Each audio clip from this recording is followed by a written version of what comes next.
ছোট্ট গ্রাম কুডুলিয়া। সবুজ ধানের ক্ষেত, কাঁচা রাস্তা আর আমবাগানে ঘেরা এই গ্রামের এক কোণে ছিল একটা পুরনো বটগাছ। গাছটার নিচে কেউ সন্ধ্যার পর যেত না, কারণ স্থানীয়দের বিশ্বাস সেখানে একটা ভূত বাস করে। গ্রামের বুড়ো হরিশ মাঝি বলত, বহু বছর আগে ওই গাছের নিচে এক সন্ন্যাসীর মৃত্যু হয়েছিল। সেই থেকে তাঁর আত্মা ওই গাছে আটকে আছে। কেউ যদি সন্ধ্যার পর ওই পথ দিয়ে যায়, ভূতটা পিছন থেকে ডাকে, ওই আমার সঙ্গে কথা কও। একদিন সাহসী কিশোর রবিন ঠিক করল, সে প্রমাণ করবে ভূত বলে কিছু নেই। সন্ধ্যায় সে বটগাছের দিকে রওনা দিল। হঠাৎ ঠান্ডা হাওয়া বইল, গাছের ডালে অদ্ভুত শব্দ হতে লাগল। রবিনের গা কাঁটা দিয়ে উঠল।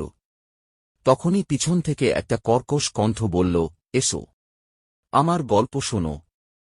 রবিনের পা কাঁপছিল, কিন্তু সে ফিরে তাকাল।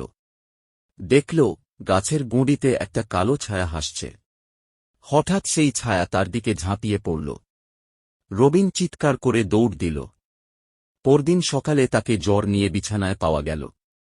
এরপর থেকে গ্রামবাসীরা আর কখনো বটগাছের কাছে সন্ধ্যায় যায়নি। কেউ কেউ বলে, রাত হলে এখনও গাছ থেকে কান্নার আওয়াজ শোনা যায়।